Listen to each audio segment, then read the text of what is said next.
All right, time for another week one prediction video, finishing up the Thursday games that are worth talking about. I did West Virginia and Pitt yesterday, as well as Penn State and Purdue, so you can click back a video or two if you want to check those out. But last but not least, well, it is kind of least, the last of the Thursday games I think worth talking about this week, previewing a prediction for you. Ball State versus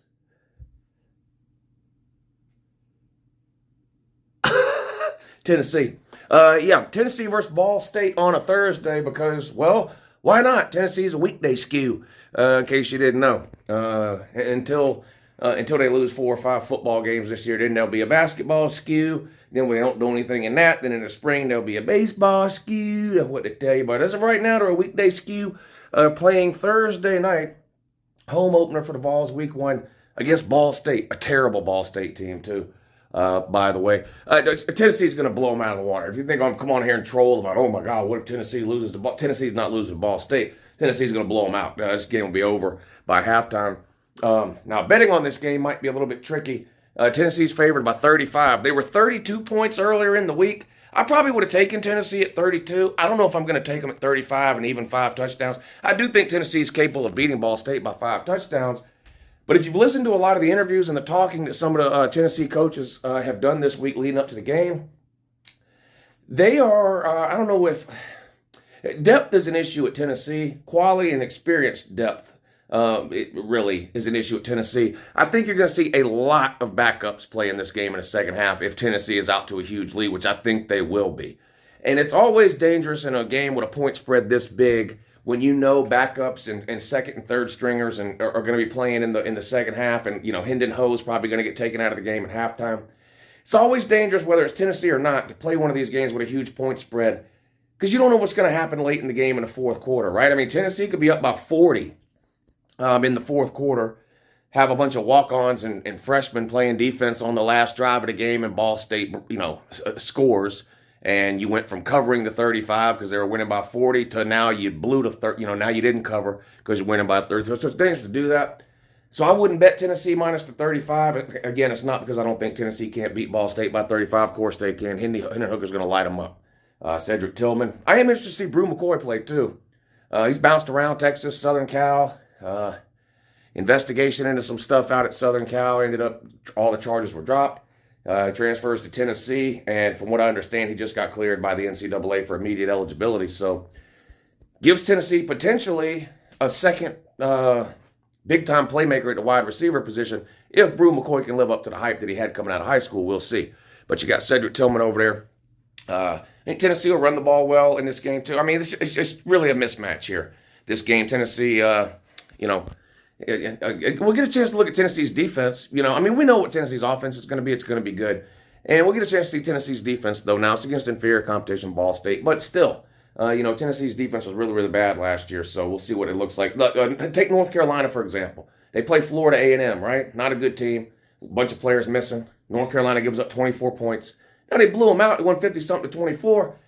But giving up 24 to that FAMU team is not good. It's not a good look for North Carolina's defense. We'll see what Tennessee's defense can do with Ball State, right? Renovations at Neyland Stadium, too, so this will be the first time fans get in there since they've renovated Neyland. They had to take some seats away. Not enough fans interested in going to the games. Like, what did they have? I think they had 103, 104, 105,000 seats, something like that. They got rid of 2,000, 3,000, 4,000 seats, something. Just not enough people really interested in going to Tennessee games anymore. But the good thing about going to a Tennessee game is you can buy cheap seats up high to a big game, whatever big home game. And in the third quarter, you can go sit wherever you want, because that place empties out. Every time Tennessee plays a big game, that place is empty halfway through the third quarter. But anyway, I do think Tennessee will win big. Josh Heupel and company should get the year off to a good start on Thursday by destroying Ball State. And they've got an interesting game next weekend against Pitt. Pitt also plays this Thursday, by the way. They play Pitt hosts West Virginia. And then Tennessee travels to Pitt in week 2. That'll be the first true test for Tennessee. I think Tennessee wins that game too, though. I think Tennessee will start 2-0. But it starts this Thursday. Tennessee, 35-point favorite. Man, anybody going to lay the 35 with Tennessee? Again, I could see Tennessee winning this game 55-10, you know, that would cover the 35. I could also see, like I said before, you know, Tennessee being up 45-10, or 50-10 or whatever late in the game, and then give up a garbage touchdown. And that's not, you know, that's not anything against Tennessee. Happens a lot in these big point spread games, you know. Putting a bunch of people in the game in the fourth quarter that ain't got no business being out there. Which, well, let's be real. Over the last 15 years, most players Tennessee has put on the field, even in the first quarter, didn't have no business being out there. But they do have some good... I just can't help myself when I talk about Tennessee. I just can't help myself. Lots of people asking about General Valtard. You know, I have a bunch of super fans that I dress up and bring on the channel from time to time.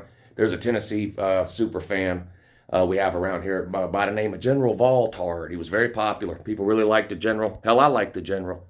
Unfortunately, the General died when Tennessee lost back-to-back games to Georgia State and BYU 3 years ago.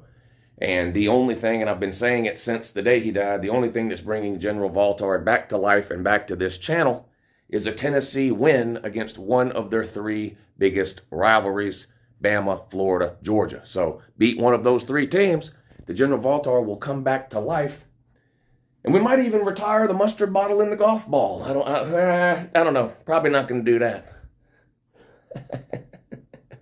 Probably not going to do that. But, yeah, and then Tennessee versus Florida week 4. So that'll be the first opportunity for the General to get brought back to life. It'll be week 4 when Tennessee hosts Florida.